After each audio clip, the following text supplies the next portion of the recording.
அன்பு நேர்களே, sunrise India டிவியில் முதலாக ஒரு புதிய நிகழ்ச்சியாகும். நேர்காணல் நிகழ்ச்சியில் உங்களுக்கெல்லாம் நன்கு பரிச்சயமான அரசியல் ஆய்வாளர், புலனாய்வு செய்தியாளர் நிலாம்தீன் அவர்களுடன் இணைந்து நேர்காணல் வழங்குவதில் மகிழ்ச்சி அடைகிறேன். நேரடியாக நிகழ்ச்சிக்கு சொல்வோம். இனப்படுகொலை குற்றச்சாட்டுக்கள் மற்றும் கனடாவில் தமிழின அழிப்பு நினைவு தூபியை அமைப்பதற்கு அனுமதி வழங்கப்பட்டமை குறித்து இலங்கை வெளி விவகார அமைச்சர் விஜித ஹேரத் இலங்கைக்கான கனேடிய உயர்ஸ்தானிகர் எரிக் வோல்ஸ்டிடம் தனது கடும் ஆட்சேபனையில் தெரிவித்திருந்தார்.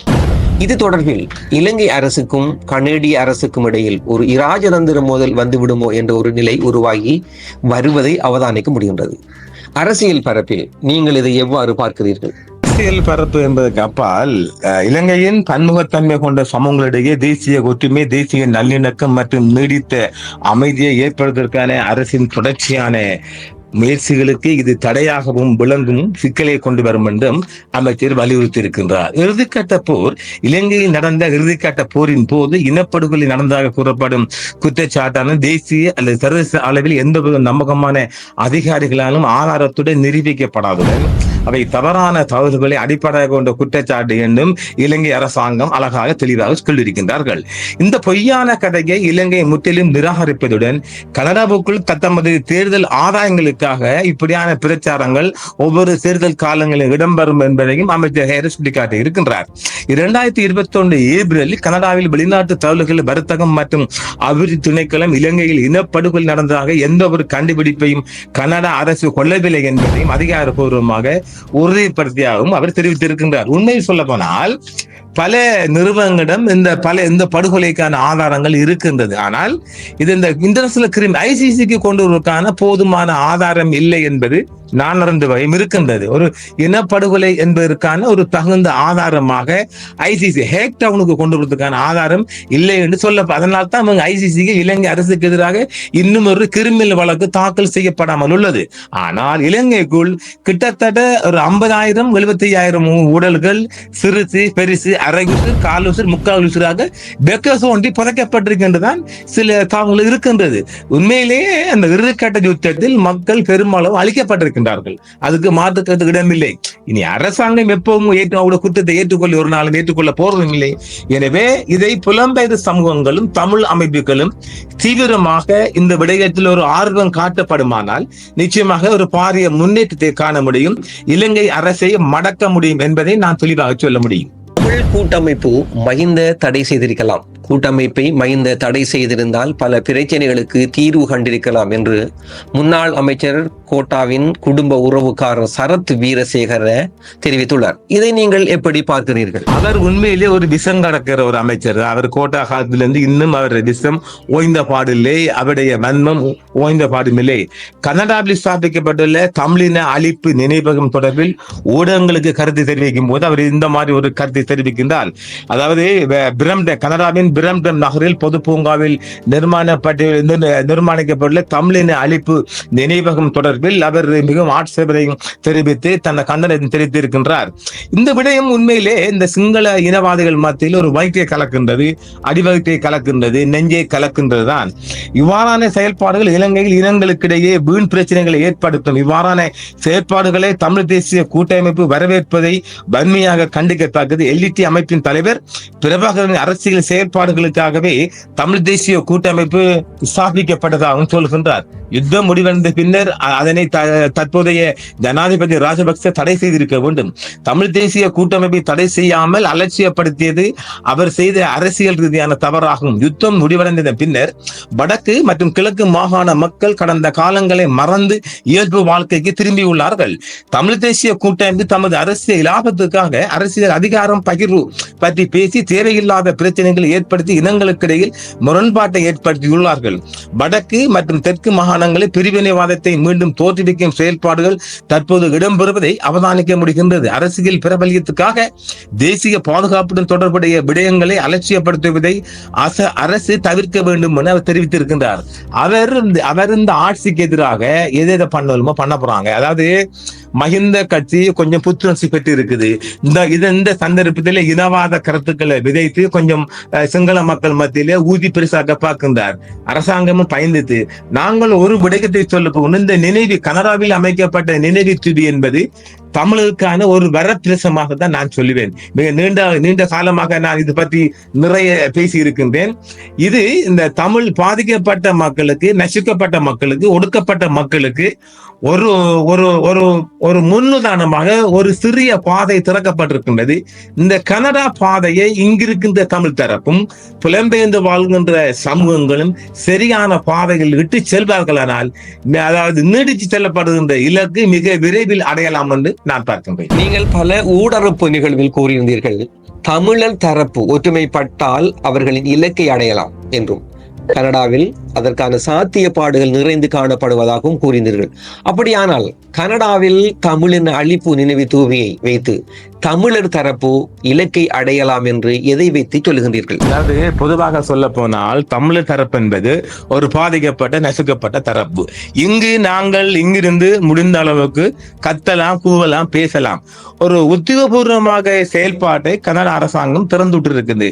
இலக்கு என்பது ஒரு பொது வாக்கெடுப்பு. இந்த பொது வாக்கெடுப்பை நோக்கி தமிழினம் இப்ப இலையிலே நக்கல், நையாண்டித்தனம், சிரிப்பு, ரகைப்பெல்லாம் வரலாம். யார் சிரிக்கிறதுக்காக எனக்கு அதை பத்தி கவலை இல்லை. குறித்து வைத்துக் கொள்ளுங்கள், தமிழர் தரப்பு ஒரு பொது வாக்கெடுப்பை நோக்கிய பயணத்தில் முன்னிலை நிற்கின்றது. அதுக்காக ஒரு உதாரணமாக நாங்கள் சொல்லுவோம், நேற்று பிரிந்திருக்கின்றது பாகிஸ்தான் இருந்து பலுச்சிஸ்தான். இதை நாங்கள் நிறைய பேசலாம். இப்ப அதை மட்டும் எடுத்துக் கொள்வோம். ஏனெனில் ஒரு தனித்துவமான இனம், தேசிய கொள்கை, தேசிய நிலைப்பாடு அத்தனையும் கொண்ட ஒரு இனம் மிக நீண்ட காலமா இலங்கைக்குள் சிக்குண்டு நசுக்கப்பட்டு அவர்களின் காணிகள் பறிக்கப்பட்டிருக்கின்றது. விசேட கெசட் நோட்டிபிகேஷன் மூலம் 6000 ஏக்கர் நிலத்தை சூறையாட போகின்றார்கள். இந்த மாதிரியாக போகின்ற இலக்கு என்பது என்ன? ஒரு பொது வாக்கெடுப்பை நோக்கி யுத்தம் இல்லை. இலங்கைக்குள் தமிழர்கள் ஆயுதம் தூக்கும் நிலைப்பாட்டில் இல்லை, ஒருபோதும் இல்லை, நடக்க போவதும் இல்லை.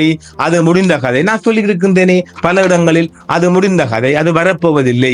ஒரு பொது வாக்கெடுப்பை நோக்கி கனடா அரசாங்கம் மிக விரைவில் முன்மொழியக்கூடிய ஒரு வாய்ப்பு இருக்கின்றது. அது இலங்கை அரசாங்கம் நடந்து கொள்ளும் முறையை பொறுத்தும் இருக்கலாம். சில பலன் நான் ஒரு விடயம் சொல்லி இருக்கின்றேனே, ஒரு பலமான ஆட்சி பலவீனமானவர்கள், இதற்குள் நிறைய விடயங்களை தமிழர்கள் சாதிக்கலாம். அதற்கு அறிவுபூர்வமாக செயல்பட வேண்டும். நாங்கள் அறிவுபூர்வமாக செயல்படவில்லை என்றால் நிச்சயமாக முடியாது. எனவே புலம்பெயர்ந்து வாழ் மக்கள் மத்தியில் இருக்கிற அமைப்புகள், தமிழ் நலன்களில் இருக்கின்ற இயக்கங்கள், இதை கனடா திறந்திருக்கின்ற இந்த டோர் ஓப்பனை மிக அதிகமான வாய்ப்பாக பயன்படுத்திக் கொள்ளலாம். ஏனெனில் கனடா அரசாங்கம் மும்முரமாக இருக்கின்றது. தமிழர் தரப்பு, பாதிக்கப்பட்ட தரப்பு, அவர்கள் நிச்சயமாக இலங்கை அரசாங்கால் கொண்டொழிக்கப்பட்டவர்கள். எனவே அது அங்க ஒரு ரெசிடம் நடந்திருக்கு என்பதை கனடா அரசாங்கம் உறுதியாக நம்புகின்றது. இந்த விடயத்தை கனடா அரசின் மூடாக, அதிலும் குறிப்பாக கனடா அமைச்சரவையில் 3 தமிழர்கள் இருக்கின்றார்கள். வெளிநாட்டு அமைச்சராக இந்திய வம்சாவளி பெண்மணி வந்திருக்கின்றார். எனவே கனடா அரசாங்கம் இந்தியாவை கேட்காது. ஏனெனில் நிஜாத் அவர்கள் கொல்லப்பட்ட விடயத்தில் கனடாவுக்கும் இந்தியாவுக்கும் இன்னும் ஒரு முரண்பாடு இருக்கின்றது. அது இன்னும் தீர்ந்த பாடில்லை. அவங்களும் இஸ்ரேல் போன்று அவர்களும் அந்த நாட்டுக்குள் போய் தேடி அளித்த பின்னணியில் இந்திய ரோல் இருக்கின்றது. எனவே இப்படியான விடயங்களை கையாளுவதில் ஈழத்தமிழர்கள் இன்னும் பின்வாங்குவார்களானால் அவர்கள் இலக்கை அடைய முடியாது. ஏனெனில் இந்த அரசு மிக விசேடமாக தீவிரவாத தன்மை கொண்ட போக்காக அல்லது சிங்கள கடும்போக்கு கொண்ட போக்காக அரசு மாறப் போகின்றது. டெல்வின் சில்வா கையில் எடுத்திருக்கின்றார். கடந்த ஜனாதிபதி தேர்தல், பொது தேர்தலில் ஒளிந்திருந்தவர் இந்த லோக்கல் படி தேர்தலுக்கு பின்பாக வந்துட்டார். என்ன விலை கொடுத்தும் எவரை முட்டியாவது இந்த ஆட்சியை தக்க வைத்துக் கொள்ளும் என்பதில் டெல்வின் சில்வா பெருசு குறியாக இருக்குது. இந்த மாதிரி சந்தர்ப்பத்தை தமிழர்கள் தங்களுக்கு சாதமாக பயன்படுத்துவார்களா என்றால் அதை நான் எனக்கு விடை தெரியவில்லை. ஏனெனில் ஐசிசிக்கு இவர்கள் ஒரு வழக்கு சாக்கு செல்லும் அளவுக்கு நான் பேசி மருந்தன் தான் போயிருந்துச்சு. எதில் இந்த நிகழ்ச்சியை கேட்பவர்கள் நிறைய பேருக்கு, வெளிநாட்டு வாழ் மக்களுக்கு விளங்கியிருக்கும். நான் தான் அதில் ஒரு ஊடகத்தில் கடிந்து கொண்டேன், இன்னும் தமிழினும் உறங்கிக் கொண்டிருப்பதாக. எனவே இந்த சந்தர்ப்பத்தை பயன்படுத்தும் ஒரு வாய்ப்பு டோர் ஓப்பன் ஒன்று அழகா கனடா தெளிவாக செஞ்சிருக்குது. அப்ப இந்த நினைவு தூபியை வைத்து தமிழினம் கொல்ல கொல்லப்பட்டிருக்குது, அழிக்கப்பட்டிருக்குது, அங்க ஒரு இனப்படுகொலை நடந்திருக்கின்றது நிரூபிக்கப்பட்டிருக்கிறது கனடாவுக்குள்ள வேறு என்ஜிஓக்கள் மூலமாக. இதில் எவ்வளவு சிக்கல் வந்தாலும் இன்னும் கொஞ்சம் உங்கள் முன்னணியாக செல்கின்ற போது நிச்சயமாக ஒரு மிகப்பெரிய இலக்கை நோக்கி தமிழினம் பயணித்துக் கொண்டிருக்கின்றது. அதாவது இன்னும் கொஞ்சம் ஆழமாக சொல்ல போனால் ஒரு பொது வாக்கெடுப்பை நோக்கிய பயணத்தில் அல்லது ஒரு பொது வாக்கெடுப்பு தொக்கி நிற்கிறது என்று சொல்லலாம். எனவே ஒரு நேற்று சிவாஜிலிங்கம் அழகாக சொல்லியிருக்கிற ஒரு வார்த்தை, தமிழினம் தான் தீர்மானிக்க வேண்டும் தமிழனுக்கு என்ன தேவை என்பது. அதை நானும் தீர்மானிக்க எனக்கும் வக்கில்லை. எனவே நிச்சயமாக அது தமிழினத்தின் முடிவு. தமிழினம் தான் முடிவு செய்யணும் எங்களுக்கு என்ன செய்ய வேண்டும், நாங்கள் சாப்பிடுவது, நாங்கள் எதை உடுப்பது என்பது அந்த இனம் தான் தீர்மானிக்க வேண்டும். எனவே அதற்கான ஒரு வழி அழகாக திறக்கப்பட்டிருக்கின்றது. அதை புலம்பெயர்ந்து வாழ் மக்கள் மத்தியில் பலம் பெற்ற பணப்பலத்துணை இருக்கின்ற அமைப்புகள் அதில் சரியான முறையில் செயல்பட்டால், அதை நான் இன்னொரு விடயம் சொல்லியிருந்தேன். பாருங்க, காம்பிய ஜனாதிபதி ரோஹிங்கியா மக்களுக்காக ICC நீதிமன்றத்தில் இறங்குகின்றார். அப்ப அதை பாருங்க. அப்ப ஏன் நீங்க இவ்வளவு பணம் பொருந்திய நீங்க கனடா மூலமாக நகர்த்த முடியல? உங்கள்கிட்ட பணம் இல்லையா? நீங்க பொருளாதார ரீதியில மேற்குள் நாடுகளில் பலம் பொருந்தி இருக்கின்றீங்களே. அப்ப ஏன் நீங்க இப்ப இந்த வாய்ப்பை கனடா அரசாங்கத்தின் மூலமாகவே நீங்க நிறைய விடயங்களை சாதிக்க வாய்ப்பு தோன்றி என்ன சொல்ல வரோம்? கனடா அரசாங்கம் ஊடாக நீ ICCல ஒரு வழக்கு தாக்கல் பண்ணலாம். அதையும் நீங்க செய்யல, அது உங்களோட குறை இல்லையா? எனவே அதுகளை நீங்க பயன்படுத்திக் கொள்ளுங்க. ஒரு பொது வாக்கெடுப்பை நோக்கிய ஒரு முன்னகர்வு மிக அதிகமாக அது வெற்றி பெறக்கூடிய வாய்ப்பாகவே நான் பார்ப்பேன். எனவே மிக அதிகமான ஈடுபாடு இவர்கள் காட்டுவார்களானால் பொது வாக்கெடுப்பை நோக்கி இன்னும் சற்று முன்னேற்றம் அடைய முடியும். அது இந்த குறுகிய காலத்துக்கு நான் ஒரு 10 ஆண்டு டார்கெட் பண்ணினேன். அதை நாங்கள் 5 ஆண்டாக சொல்லுகின்றோம். இந்த இலங்கையில் இருக்கின்ற இந்த ஆட்சி இப்படியே இருக்குமானால், இப்படியே இந்த ஆட்சி ஒரு ஒன்றும் தெரியாத ஆட்சி, அதாவது லேசாக சொல்ல போனால் பலமான ஆட்சி பலகீனமானவர்கள். எனவே இந்த பலகீனமானவர்கள் மூலம் நிறைய விடயங்களை அறிவுணர்வர்கள் சாதிக்கலாம். இதை மீண்டும் சொல்ல வரேன், இது ஒரு பலகீனமான ஆட்சி. இந்த ஆட்சியை தெளிவின் விட்டு கொடுக்கிற மாதிரி இல்லை, ஆட்சி இருக்கும். ஆனால் இவர்கள் பலகீனம் இல்லை, அவருடைய பலகீனம் இருக்கு இல்லையா, வீக்னஸ் MP மாதிரி இல்லையா. எனவே நான் அதை ஒரு உணர்வு சொல்லியிருந்தேனே, எதிர்வரும் காலங்களில் இவங்களுக்கு இந்த சர்வதேச நெருக்கடி வரும். இது ஒரு நெருக்கடி தானே, இதை நான் ஊடகத்தில் நிறைய சொல்லியிருந்தான். இனி வரும் காலங்களில் இலங்கைக்கு எங்களுடன் பேச ஒன்றும் இல்லை. சர்வதேச நெருக்கடி ஒன்று வருகின்ற போது இலங்கை தாக்கு பிடிக்காது. பாருங்க, இப்ப யார்கிட்ட ஆலோசனை போறாங்க, தில்வினுக்கு என்ன தெரியும்? தில்வின் மூஞ்ச காட்டி இந்த வாக்கெடுத்துக்கலாமா, ஜனாதிபதியில வென்றிக்கலாமா? அனுரகுமார் அவர்களின் திசனாக அவர்களின் கவர்ச்சி மூலம் அளிக்கப்பட்ட வாக்கு இது. அப்ப இவங்க இப்போது தன் ஆட்சியை காப்பாற்றுவதற்கான வேலையை தான் பார்ப்பாங்களே ஒழிய மற்ற விடயங்களில் மூக்கு நுழைக்க மாட்டார்கள். இனி இலங்கைக்குள் இந்த நினைவு சம்பந்தமாக ஒரு அமளி சுமளி வந்த போது பொருள் மினிஸ்டர் தன் ஐக்கம்ஷன் கூப்பிட்டு ஒரு அப்ஜெக்ஷனை கொடுத்திருக்காரு. இப்ப அதை விட இவங்க இந்த லோக்கல் பாடியை கைப்பற்றலாம் கூறியிருப்பாங்க. இந்த மாதிரி நேரத்தில் நாங்க தமிழர்கள் அறிவுபூர்வமாக நிறைய விடயங்களை சாதிக்க முடியும் என்பதை மீண்டும் எத்தி வைக்கின்றேன். வடக்கில் தமிழர்களின் நிலையிருப்பை உறுதிப்படுத்த சர்வதேச சமூகத்தின் அவசர தலையீட்டை கோரி கஜேந்திரகுமார் தலைமையிலான தமிழ் தேசிய பேரவையினருக்கு பன்னாட்டு உயர்ஸ்தானிகளுக்கும் இடையில் சந்திப்புகள் கொழும்பில் இடம்பெற்றுள்ளன. இந்த விடயம் எந்த அளவு இந்த நில ஆக்கிரமிப்பின் மீது தாக்கத்தை செலுத்தும்? நல்ல விடயம் தான். தமிழ் தேசிய பேரவையின் தலைவர் கஜேந்திரகுமார் பொன்னம்பலம் MP தலைமையில் ஒரு டீம் ஒன்று பிரித்தானிய ஹைகமிஷனர் மற்றும் இந்தியாவோட துணை தூதுவர் டாக்டர் பாண்டே சந்திப்பு செஞ்சுவிட்டு, மூன்றாவதாக ஐக்கிய நாடுகள் சபையின் நிரந்தர வதிவிட பிரதி மகேந்திர பிரேம்சேவுடன் நேற்று முன்தினம் ஒரு பேச்சுவார்த்தை நடத்தி இருக்கின்றார்கள். பேச்சுவார்த்தையின் குறிக்கோள் என்ன? தமிழர்களின் 6000 ஏக்கர் காணியை ஆட்டையை போறதுக்கு அரசாங்கம் ஒரு கெஸ்ட் நோட்டிபிகேஷன் போட்டு சொன்னோம் இல்லையா? ஒரு கிழமைக்கு ஒரு வாரத்துக்கு முன்னாக நான் சொல்லியிருந்தேன், ஒரு நேர்காணலில் அழகா சொல்லியிருந்தேன். 6000 ஏக்கர் காணியை, தமிழர்களின் காணியை ஜனாதிபதிய ஸ்பெஷல் நோட்டிபிகேஷன், கெஸ்ட் நோட்டிபிகேஷன் மூலம் ஆட்டையை போட போறாங்க. இந்த சந்திப்பின் பொழுது கடந்த 2005 கடந்த மாதம் மார்ச் 28ஆம் தேதி வடமாகாணத்தின் வவுனியா தவிர்ந்த 4 மாவட்டங்களில் சுமார் 6000 ஏக்கர் காணி அரச காணியாக சுவீகரிக்கும் அரசின் வர்த்தமானி அறிவிப்புக்கு எதிராக நாம் எமது ஆட்சேபனை தெரிவித்திருக்கின்றோம் என்று இந்த கஜேந்திரன் பொன்னம்பலம் சொல்லியிருக்கிறாங்க.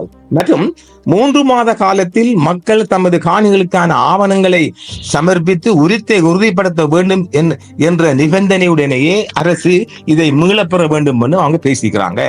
வடகிழக்கு மக்கள் யுத்த காலத்தில் பல தடவைகள் இடம்பெயர்வுகள் காரணமாகவும் போர் அழிவுகள் காரணமாகவும் பெருமளவு மக்களின் சொந்தமான காணிகள், ஆவணங்கள், சொத்துக்கள் அழிக்கப்பட்டு இழந்திருக்கிறாங்க.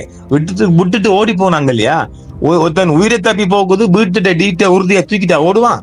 அந்த மாதிரி அதுடன் சுனாமி மூலம் எமது மக்கள் சொத்துக்கள், ஆவணங்களை இழந்தார்கள். ஆகவே ஆவணங்களை உறுதிப்படுத்துவது சாத்தியமற்ற விடயம். போர் காரணமாக தமிழீழ மக்களின் சனத்தொகை பரம்பல் புலம்பெயர்ந்துள்ளது. இந்தியாவில் மட்டும் 1 லட்சம் தமிழர்கள், ஈழத்தமிழர் அங்க உள்ள முகாம்களில் சிக்கி தவிக்கின்றார்கள். இந்திய அரசாங்கம் ஒரு ஆடு மாடு போன்று அவர்களை பார்க்கின்றார்கள். அதெல்லாம் பாவம் இல்லையா? அவர்கள் அங்கு அங்கீகரிக்கப்பட்ட போவது, அவர்கள் அந்த இந்தியாவுக்குள்ள அவங்களை ஏற்றுக்கொள்ள போவதும் இல்லை.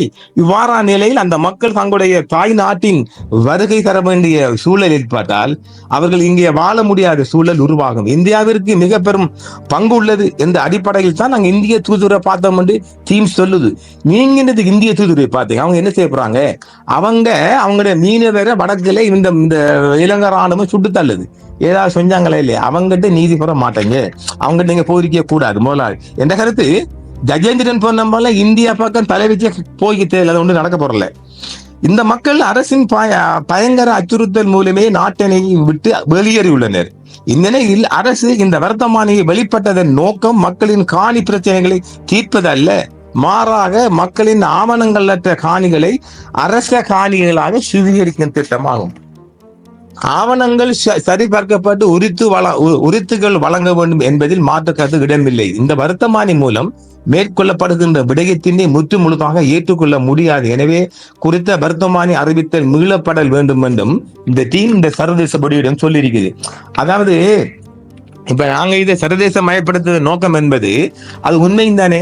வடகிழக்கை பொறுத்த வரைக்கும் வனகிலாக அடுத்தது இந்த வைல்ட் லைஃப் மிருக டிபார்ட்மெண்ட் நினைக்கிறேன்.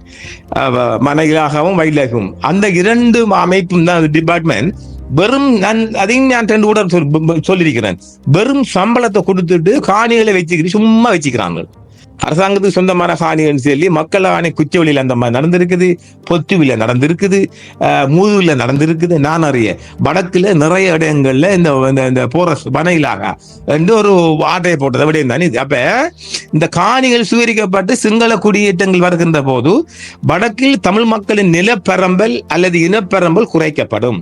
இதுதான் இந்த ஆகும் மோசமான ஒரு பிளான். இதை இப்பொழுது சர்வதேச மயப்படுத்தப்பட்டிருக்கு. இதுவும் கூட நாளைக்கு அது தமிழ் மக்களுக்கு ஒரு சார்பான விடயத்தை தான் நான் பார்க்கின்றேன். கஜேந்திரன் பொன்னம்பலம் அவர்கள் உருப்படியான ஒரு வேலையை பார்த்திருக்கின்றார். அது வரவேற்கலாம். அது தமிழ் மக்களுக்கு ஒரு தேவையான விடயமா தான் நான் பார்க்கின்றேன். எதிர்வரும் காலங்களில் இந்த விடயம் கூட அரசாங்கத்துக்கு ஒரு தாக்கம் செலுத்தும் விடயமாக பார்க்கலாம்.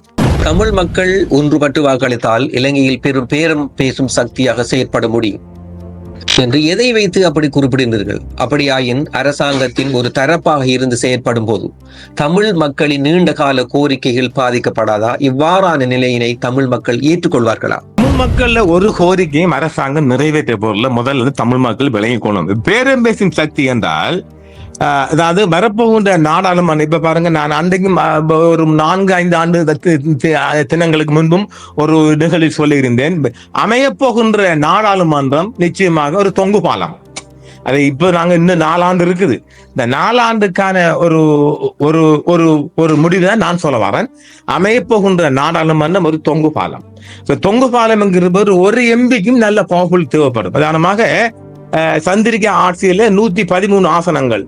அது அஷ்ரப் அவங்களுக்கு கூட, சந்திரிகா அம்மணி கூட கலைஞர் அஷ்ரப் தந்த முஸ்லிம் ஆசனம் சேர்ந்து 112 தான் வந்துச்சு.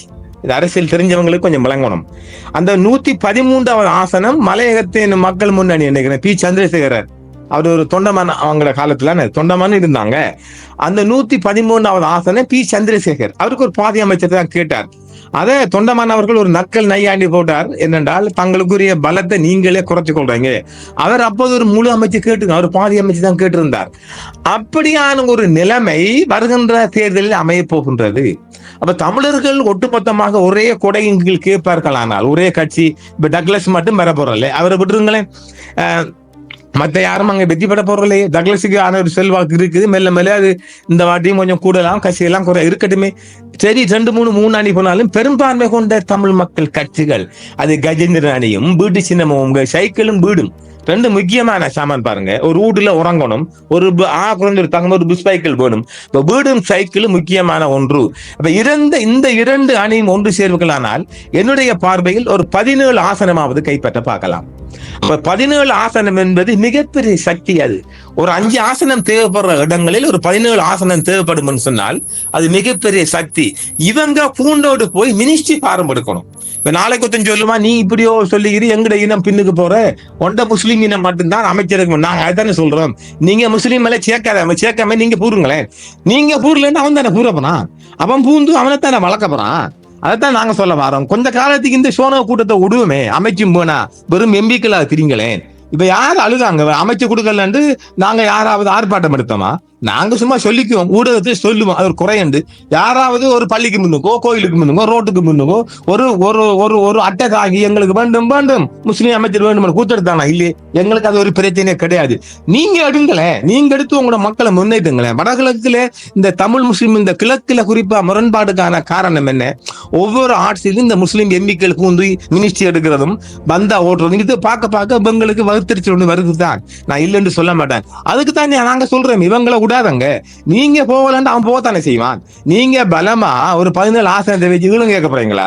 உங்களுக்கு ஈழம் யார் தரப்போறான்? ஈழம் நடக்க போற விடயம் அல்ல. ஏற்றுக்கொள்ளத்தானே வேணும். எனக்கு திட்டுங்க. நீங்க இந்த போராட்டம் நடத்தி அழிவைத்தான் தேடிக்கிறீங்க. சரி, இன்னும் அழியல, அது மேல உள்ளவன் பார்க்கட்டும், பொது வாக்கெடுப்பு போகட்டும், தண்ணியை பிரிக்கட்டும். அது வரைக்கும் நீங்க உள்ளுக்கு இருந்துகிட்டு எட்டி பார்க்காம உள்ளுக்கு போங்க, அமைச்சுக்குள்ள போங்க, மினிஸ்ட்ரியில பேசுங்க. சுமந்திரனுக்கு இல்ல, சுமந்திரனை விரட்ட போறீங்க, கஜேந்திரனை விரட்ட போறீங்க. அப்ப யாரை வச்சு பேச போறீங்க?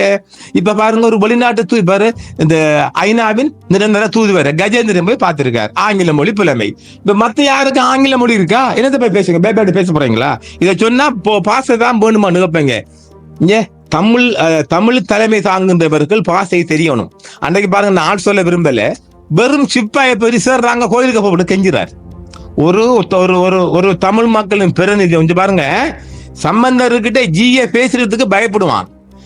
அந்தந்த மாவட்ட ராணுவ தளபதி சம்பந்தர்கிட்ட பேசுறதுக்கு அச்சப்படுவான். தெரியுமா? குட் மார்னிங் சார், நம்ம இது நீ போய் சேராங்கிறாய். யாரு? ஒரு போலீஸ் சிப்பாயே. நான் சிப்பாயை பழிக்க வரல, நீ ஏன் ஒன்ன கேவலமாக்குறாய்? தமிழ் மக்களின் தலைவன் என்ன? அவன் ஒரு ஸ்ட்ராங்கா இருக்கணும், அவன் பேச்சு ஸ்ட்ராங் இருக்கணும், செயல் ஸ்ட்ராங் இருக்கணும், அவன் நடவடிக்கை ஸ்ட்ராங் இருக்கணும், அவனுக்காண்ட அச்சம் வரணும். நீ போய் சேர், நாங்க கோயிலுக்குள்ள போறோம் என்று கெஞ்சிராய். அது ஆலோசனை நமக்கே வெக்கமா கிடக்குது. அப்ப இதெல்லாம் பார்க்க போனா உங்களுக்கு தெரியா, அஸ்ராபம் வந்து உச்சகட்டத்துல ஆடினவர் தான். அந்த அளவு ஹக்கிம் இல்லை. ரிஷாட்டும் கொஞ்சம் ஆடக்கூடியவர் தான். அது பாரு எங்க வருது பாருங்க. அது வடகிழக்கு மன்னன் அவனுக்கு ஒரு தலக்கணம் தாராக வரும்.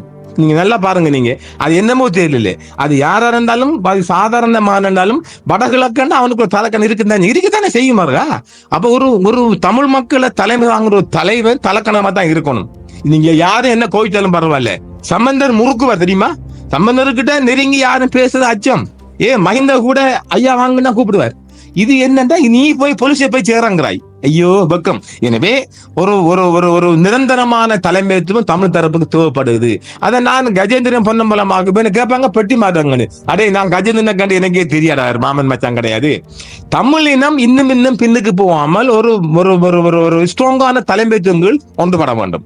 எனவே அவர் என்ன போய் சந்திச்சு பாருங்க, இன்டர்நேஷனல் பொடியெல்லாம் அது ஒரு தாக்கம் செலுத்தும். எனவே எதிர்வருகின்ற ஒரு தேர்தல் அமைய போகின்ற நாடாளுமன்றம் இப்பவே சொல்றோம், அது ஒரு தொங்கு பாலம் அமைய. அது ஜேவிபி ஆழ்த்தடலாம். சில வேளை ஜேவிபிக்கு ஒரு 99 ஆசனம் கிடைச்சால் ஒரு 113 ஆசனத்துக்கு அவர் எல்லா காலையும் விழ வேண்டி வரும். அதெல்லாம் சொன்னாங்க, நாங்க கல்வரத்து கல்லம் பண்ணலாம் இல்லை, அதெல்லாம் கள்ளி. இப்ப நீங்க எல்லாரையும் சேர்த்து போகணும் நிலைமை இந்த தீர்ப்பு உங்களுக்கு அழிச்சிருக்கு. இந்த குட்டி தேர்தல் உங்களை ஒரு மாற்றி அமைச்சிருக்கு. எனவே இந்த மாற்றத்தை கொண்டுதான் தமிழ் மக்கள் நீங்க ஒன்றுபட்டு ஒரு பேரம் பேசும் சக்தியா ஒரு 10 எம்பி எடுங்களேன், ஒரு 12 எம்பி எடுங்களேன், அது மிகப்பெரிய ஒரு பேசும் சக்தியாக மாறும்.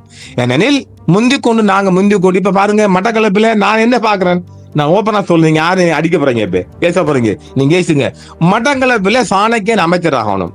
இப்ப ட்ரிங்கோவில் ஆறு குகதாசி, அது நாளைக்கு இன்றைக்கு போற கேசி, ஒரு புதால போட்டு அங்க ஒரு அமைச்சரை போடுங்க, வடக்குல மினிஸ்டர், இப்படி இப்ப நீங்க வடகிழக்கு முழுவதும் அமைச்சரா போவீங்க என்றால் இந்த இனம் முன்னேறும். அதை விட்டு போட்டு நீங்க என்னமோ எதிர்த்துக்கிட்டு அதாவது எதிர்ப்பரசியல் இருக்கட்டும் ஒரு புறம், நாங்க அமைச்சுக்குள்ள புகுந்து எங்களுடைய தடை செய்யலாமே. இப்ப பாருங்க, கெசட் நோட்டிபிகேஷன் வந்திருக்குது. இப்ப நாங்க இன்ட்ரெஸ்ட் படிக்கிட்டு போய் முறையிடுறோம், இது கொண்டு நாங்க அமைச்சர் இருக்கும் அவர்கிட்ட விளக்கப்படுத்தி நாங்க தடை செஞ்சிருக்கலாம். இந்தாப்பா, இது நீங்க போடுற தப்பு, எங்கட மக்கள் காணி, இந்தியாவுக்குள்ள 1 லட்சம் மக்கள் இருக்கிறாங்க, சுனாமியில பாதிக்கப்பட்ட மக்கள் இருக்கிறாங்க, அவங்கட காணி, அவங்கட ஆவணங்கள் இல்லை, அதனால இதை நீங்க சுவீகரிக்கிற வேலை பார்க்கறது அன்னரும் அமைச்சரை சொன்னா இந்த கெசட் நோட்டிபிகேஷன் வெளியிருக்காது. இதுக்காக சொல்ல, இந்த மாதிரி விடயங்களை கூக்குரலிட்டு கத்தி சாதிக்கிறார் அஷ்ரப். பல விடயங்களை அவர் கத்தி சாதிக்கல, அது பார்லிமெண்ட்டுக்கு பேசலாம், அது வடிவேல் நல்லா பேசுறான்டா, நல்லா கூவுறான்டா, அதல்ல பிரச்சனை. எவர் சாதிக்கின்றாரோ அவர்தான் சாதனையாளர். இந்த கிறிஸ்துவ எடுத்துக்கொள்ளுங்க, மிகப்பெரிய சாதனையாளர். என்ன, எந்த வேலையை முடிச்சுக்காரு மனுஷன், அதான் சொல்ல வர. அதனால அப்ப அவர செயல்பாட்டை கண்டு மட்டக்களப்பில் இன்னும் உங்களுக்கு கஷ்டமா இருக்கும். அவர் நிறைய செய்கிறார், அவர் மக்களுக்காக பாருங்க. அந்த மக்கள் இப்ப அவரை வெல்ல வச்சு என்ன காரணம், அவர் அந்த மக்களுக்காக நிறைய செஞ்சு, அவர் அங்க ஊருக்குள்ள ஊழல் செய்யல, அதை நீங்க விளங்கிக் கொள்ளுங்க. அவர் ஊழல் இருந்தா வெளிநாட்டு காசு, அப்பன்னு பணம் இல்ல, அவர் சவுதி காசு அள்ளி கண்டிருப்பார், ஒரு யூனிவர்சிட்டியை கட்டிருக்கிறார், அதுல அவருக்கு 100 கோடி 50 கோடி கிடைச்சிருக்கலாம். ஆனா வேலைக்காரன் இப்படியான ஆட்கள் சில செஞ்சு போகல, பக்கத்து ஊர் சரியா பொறாமப்படும். எனவே வருகின்ற ஆட்சியில தமிழ் தரப்பு அமைச்சரவைக்குள் புகுந்து குறைந்தது ஒரு 5 மூல அமைச்சும் 5 பாதி அமைச்சும் எடுத்து இந்த மக்களை முன்னேற்ற வேலையை பாருங்க. அப்ப அதுக்குள்ள முஸ்லிம்கள் போக வேண்டிய தேவை இருக்காது. நீங்க போய் அந்த இடத்தை ஃபில் பண்ணுகின்ற போது இங்க முஸ்லிம்களுக்கு வேலை இருக்காது. முஸ்லிம்கள் முன்னேறா கொஞ்ச காலம் இருக்கட்டும், அவங்க இருக்குது இந்த காலம். எனவே அதுக்கு இடம் கொடுக்காம இந்த மாதிரி வாய்ப்புகளை பயன்படுத்து. இப்பயே தமிழ் தரப்பு இங்க லோக்கலுக்குள்ள வடகிழக்குல தயாராகலானால் ஒரே குடைக்கு கீழ் ஒரு சின்னத்துங்களை வீட்டு சின்னத்துக்களை ஏதோ ஒரு ஒப்பந்தம் பண்ணி எல்லோரும் கேட்கப்பட்டால் குறைந்தது 12, 13, 17 எம்பிக்களை நீங்க ஒட்டுமொத்தமாக பெற முடியும் என்பதை அடித்து சொல்வேன். கடந்த மாகாண சபை தேர்தல்களின் போது கிழக்கு மாகாணத்தில் அகில இலங்கை தமிழ் கட்சிக்கும் ஸ்ரீலங்கா முஸ்லிம் காங்கிரசுக்கும் இடையில் புரிந்துணர்வின் அடிப்படையில் ஒரு இணக்க அரசியல் காணப்பட்டதை போன்று நடைபெறவுள்ள மாகாண சபை தேர்தல்களிலும் கடந்த காலத்தை போல் இவர்களுக்கிடையில் ஒரு இணக்க அரசியல் ஏற்பட வாய்ப்பு ஏற்படுமா? அதற்கான முன்னெடுப்பினை ரவுஃப் ஹக்கீம் மேற்கொள்வதை அவதானிக்க முடிகின்றது. இந்த முன்னெடுப்புகளை நீங்கள் எவ்வாறு அவதானிக்கிறீர்கள்? ரவுஃப் ஹக்கீம் அவர்களுக்கும் சுமந்தன் அவர்களுக்கும் நல்ல அவங்க கட்சி ரீதியாக எனக்கு தெரியல, ஆனா நிறைய இணக்கப்பாடு இருக்குது. அது ஒரு பொய்யான சந்தர்ப்பவாத இணக்கப்பாடு ரவுஃப் ஹக்கீமை பொறுத்த வரைக்கும். ஏனெனில் 2019 நினைக்கிறேன் சம்பந்தர் ஆட்சியில சிஎம் ஒன்று கொடுக்கப்படுது. மஜீத் கிண்ணி எம்பி, அவர் சென்ட்ரல் எம்பி இருந்தவர், பாதி அமைச்சர் இருந்து அவரைத்தான் எடுக்கிறாங்க. இது குறித்து நான் ஒரு ஆர்டிகல் எழுதியிருந்தேன்.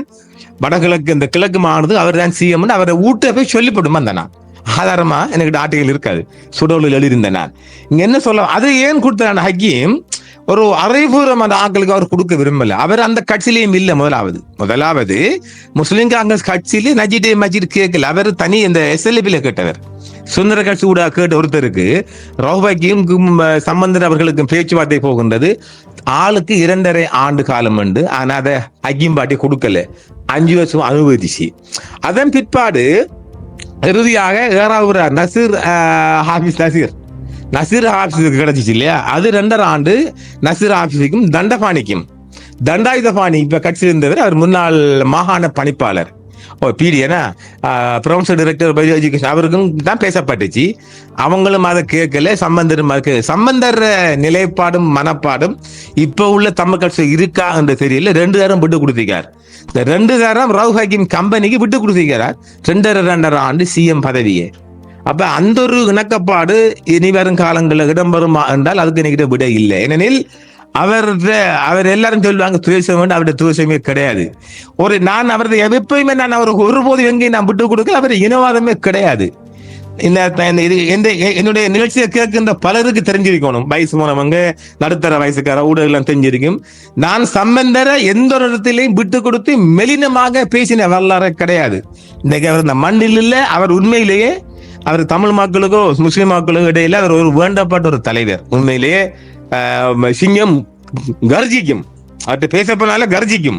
என்ன சம்பந்தர் போன்று மற்ற இவங்க இப்ப உள்ளவங்க இருக்காங்களான்னு அது ஆச்சரியம். ஏனெனில் சம்பந்தர் ஒரு ஒரு ஒரு இனவன்சியல் விடாம எல்லாம் காப்பாத்திருக்கிறார். நிறைய விடயங்கள்ல நிறைய விட்டு கொடுப்புன்னு அவர் வாழ்ந்திருக்கிறார். தெரியுங்களா? இதை முஸ்லிம் அணிதான் செய்யணும். அவர் அப்பால் பாட்டு அவர் அதிகமான விட்டு கொடுப்புக்கு இந்த செகண்ட் தேர்ட் மைனாரிட்டிக்கு அவர் கொடுத்திருக்கிறார். மிக அதிகமாக கொடுத்து அவரை பற்றி சொல்ல போனால் நிறைய சொல்ல முடியும். எனவே நான் சம்பந்தர் பக்கம் எப்போ நிற்பதற்கான காரணம் என்னென்றால், அவரை பாருங்க சில சம்பந்தர் முறுக்குவார், சிங்கம் மாதிரி கர்ஜிப்பார். ஆனால் அவர் கொஞ்சம் இளைய மனம் கொண்டு நிறைய இந்த 2 விடயமே போதுமானது. 2.5 ஆண்டு அவர் எங்கேயாவது வாய் திறந்து கூட சொல்லலே. எந்த ஒரு ஊடகத்திலேயாவது முஸ்லீம் காங்கிரஸ் எங்களுக்கு நாங்க ஐயா நீங்க ஏச மாட்டீங்க சிரிப்பார். ஐயா நீங்க ஏன் விட்டு கொடுங்க, நாங்க கேட்பேன் ஐயா நீங்க விட்டு கொடுக்க மாட்டேன். நான் மூதூர் மீட்டிங்லயும் பேசிக்கிறேன். சிங்கத்துல தண்டபாணி ஆக்களுக்கு எல்லாம் தெரிஞ்சிருக்கேன், அவங்க மறந்திருப்பாங்க. இப்ப நான் அந்த காலத்துல மூதூர் மீட்டிங் கொண்டு முதலாக நான் உரையாற்றேன் இது சம்பந்தமாக சம்பந்தருக்கு முன்னுக்கும். எனவே சம்பந்தர் நானே ஐயா நீங்க விட்டு கொடுங்கன்னு சிரிப்பார். அதுல நிறைய விடயங்களுக்கு சிரிப்பார். ஏன்னா அவர் போன்று வராது. எனவே அந்த இப்ப வருகின்ற என்பது ஒரு சந்தர்ப்பவாத சூழ்நிலை. ஏனெனில் ஹக்கீம் கம்பெனி கிழக்குல முற்று முழுதாக துடைத்தறியப்பட்டது. ஒரு எம்பியை வச்சுக்கு ஆட்டிக்கு திடுறாங்க, ஒரே ஒரு எம்பி மட்டும்தான் ஆட்டிக்கு திடுறாங்க. அதுவும் அது உதுமால கிழக்கு மாகாணத்துல அதாவுல்லா ஒட்டிருந்து அவர் தன்னை வளர்த்து கொண்டதின் பிரதிபலனாக கிடைக்கப்பட்டது. அது முஸ்லிம்காக கிடைச்ச வாக்கு இல்லை, அது ஹக்கீம் கம்பெனிக்காக கிடைச்ச வாக்கு இல்லை. ஒரு சிறிய எண்ணிக்கையின் அடிப்படையில் தான் வெற்றி பெறுகிறார். அந்த வெற்றி என்பது பொத்துவில் மக்களால் கொடுக்கப்பட்ட வெற்றி என்று சொல்லப்படுகிறது. யாருக்கு? உதுமாலபேக்கு. பொத்துவில் முஷரப்புக்கு இன்னும் ஒரு 150-130 வாக்கு போட்டால் பொத்துவில் எம்பி அவர் வந்திருப்பார்.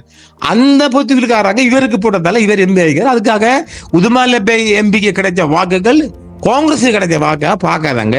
அது உதுமாலபே அதாவுல்லா கம்பெனிக்கு இருந்துகிட்டு 2 தடவை மாகாண அமைச்சராக இருந்து அவர் சில பணிகளை செஞ்சிருக்கிறதால அந்த நன்றிக்கடனாக பொத்துவில் மக்கள் அவருக்கு அளிக்கப்பட்ட வாக்கு. ஆங்காங்கு அவர் கல்முனைக்குள்ள புறல, நிந்தூருக்குள்ள புறல பொத்துவில் மக்கள் தூக்கி விட்டாங்க எம்பி. அதை வச்சுதான் இப்ப ஹக்கீம் கம்பெனி எங்கேயாவது யாரையாவது கொடைக்குள்ள பூரா ஆசைப்படுது.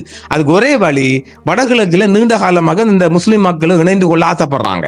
அப்ப அந்த சந்தர்ப்பத்தை பயன்படுத்தி போனால் தமிழ் மக்களுக்கு கூட பிரயாணம் பண்ற மாதிரி ஒரு நல்ல ஒரு ஜேர்னி என்று பார்த்து போனால் முஸ்லிம் காங்கிரஸ் மீண்டும் ஒரு புத்துணர்ச்சி பெற வாய்ப்பு இருக்குது. அவரு உங்களுக்கு தெரிய ஆதாரப்பூர்வ காட்டுகிறேன், மைந்தரை ஒருபோதும் யுத்த குற்றவாளியாக கொண்டு செல்ல விட மாட்டேன் என்று காவடி எடுத்து ஆடியவர் ஹக்கீம். அந்த ஹக்கீம் தான் யாழ்ப்பாணத்துக்கு போயிட்டு ஒட்டி வர வர்றாரு. இதனைக்கு ஆதாரம் நான் போட்டு திருப்பி நான் உங்களை போட்டு காட்டுவேன். இவரே சேர்த்துக்க போறீங்க, நாங்க யுத்த குற்றவாளியா நிறுத்த போறோம் ICC இல்ல, இவர் விட மாட்டாராம். இப்ப யார் உங்களுக்கு தேவைன்னு தமிழ் மக்கள் தான் முடிவானும். இப்ப சுமந்திரனானே ஹக்கீமை கொண்டு கடைசி வரையும் எடுத்து செல்ல முடியாது. குறிப்பாக கிழக்கு மாநிலத்துக்கு இந்த சிவில் அமைப்புகள் ஊடாகத்தான் அந்த பேச்சுவார்த்தை போகணும். அதையும் சம்பந்தர் பலமுறை சொல்லியிருந்தாரு. முஸ்லிம் மக்கள் வாராண்டு அரசியல்வாதி மூலமாக நான் வர விரும்பவில்லை, சிவில் அமைப்புகள் வர வேணும் என்று. அப்ப ஹக்கீம்ல இங்க தங்கி ஒன்றுமில்லையே. ஹக்கீம் பாருங்க, கல்முனை தொகுதிய வரலாற்றிலே கல்முனை தோக்கடிக்கப்பட்டு ஹரிஸ் இல்லாமே. அரிசி எனக்கு மாமன் மச்சான் அரிசி இருக்கும் வரையும் அரிசி இல்லாத ஒரு தேர்தல் அங்க வெற்றி காண முடியாது. எழுதி வச்சு கொள்ளுங்க, ஹக்கீம் கம்பெனி எழுதி வச்சு கொள்ளுங்க. கல்முனைக்குள்ள அரிசி இல்லாத ஒரு தேர்தல் எதிலே நீங்க வெற்றி பெற மாட்டீங்க. அரிசி அணிதான் கூடுதலாக இந்த பொது தேர்தலில் JVP போட்டுச்சு. இந்த லோக்கல் பாடிக்குள்ள இந்த வழக்கு இருக்கிறதால கல்முனைக்கு தேர்தல் இன்னும் இல்லை. வழக்கு தீர்ப்பு போற நடக்கும், அது அரிசி அணிதான் வெல்லும். எப்ப அங்க அவர் தான் வெல்லுவார்.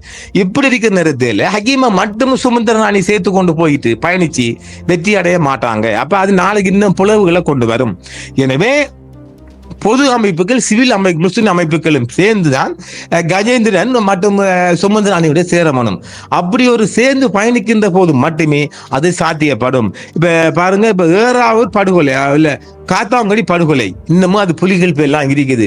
புலிகள் செஞ்ச அரசு செஞ்ச யாருக்கு தெரியும்? அது இன்னும் அங்க அந்த ஐநா மன்னங்களா பதிவாக இருக்கின்றது. எனவே இப்படி தமிழும் முஸ்லிம்களும் ஒற்றுமைப்படுகின்ற போது இந்த அரசு இல்லாட்டியும் வருகின்ற மாற்று அரசியல்ல பிரிக்கிறது 1000 சதி செய்வார்கள். அதையும் நாங்க கருத்தில் கொள்ள வேண்டும். எனவே நிச்சயமாக ஹக்கீமை மட்டும் சேர்த்து பயணிக்காம மக்களை சேர்த்து பயணித்தால் அது சாத்தியப்பாடு, நிறைய சாத்தியப்பாடு இருக்கிறது. ஹக்கீம் தன் தோல்வியை மறைச்சிக்கிட்டு தமிழ் தரப்பு கொடைக்குள் பூர்றதுக்கு பார்க்கின்றார். அதை ஒருபோதும் மக்கள் அனுமதிக்காதங்க. ஹக்கீம் தோத்து போன தொடைத்தறியப்பட்ட ஒரு கட்சி, அங்கேயே அவர் ஒரு 101 வாக்கால தப்பிருக்கார். அதாவது தலை தப்பிதே தம்பிராம் புண்ணியம் மாதிரி, அந்த மாதிரி. அதே மாதிரி இங்க ஒரே ஒரு எம்பி தான் வந்திருக்கு, இன்னும் ஒரு எம்பி தான் வரும், இன்னும் ஒரு எம்பி தான் கிடைக்கும். எனவே அந்த தாக்கங்களை எல்லாம் நிறைவு செய்வதற்காக அல்லது பூர்த்தி செய்வதற்காக அல்லது ஒளிந்து கொள்வதற்காக ஒரு இடம் ஹக்கீம் கம்பெனிக்கு தேவைப்படுது. அந்த இடத்தை ஒரு நிரப்புவதற்காக தான் துடிக்கின்றார்கள். அது நிச்சயமாக சுமந்திரன் கம்பெனிக்குள் ஹக்கீம் கம்பெனி போய் சேர்றதுக்கான அதிக வாய்ப்பு இருக்கான்னு நான் பார்க்கின்றேன். நடைபெற்ற நேர்காணலில் பல ஆக்கப்பூர்வமான கருத்துக்களை தெரிவித்த அரசியல் மற்றும் இராணுவ புலனாய்வு செய்தியாளர் நாப்டின் அவர்களுக்கு எங்களுடைய சன்ரைஸ் டிவி சார்பாக நன்றியை தெரிவித்து விடைபெறுகின்றேன். நன்றி, வணக்கம். இன்றைய நிகழ்ச்சியிலும் ஏகப்பட்ட விடயங்களை பேசியிருக்கின்றோம். மீண்டும் நாளை மாலையும் உங்களை அனைவரையும் சந்திப்பு என்று கூறி அன்புடன் விரைவிருக்கின்றேன். என்றும் நான் உங்களுடன். சன்ரைஸ் இந்தியா டிவி பார்க்க தவறாதீர்கள், கேட்க தவறாதீர்கள். உங்கள் கருத்தினை பதிவிடுங்கள், ஆதரவினை தாருங்கள், அரவணைப்போம். உங்கள் ஆதரவை எங்கள் சேவை. சன்ரைஸ் இந்தியா டிவி, உங்களுக்கான டிவி. என்றும் உங்களுடன் சன்ரைஸ் இந்தியா டிவி. சப்ஸ்கிரைப் பண்ணுங்கள், பெல் பட்டனையும் கிளிக் செய்யுங்கள். உங்கள் ஆதரவே எங்கள் சேவை. ஆதரவு தாருங்கள், அரவணைப்போம். மறக்காம சர்ப்ரைஸ் பண்ணுங்க. தேங்க்யூ.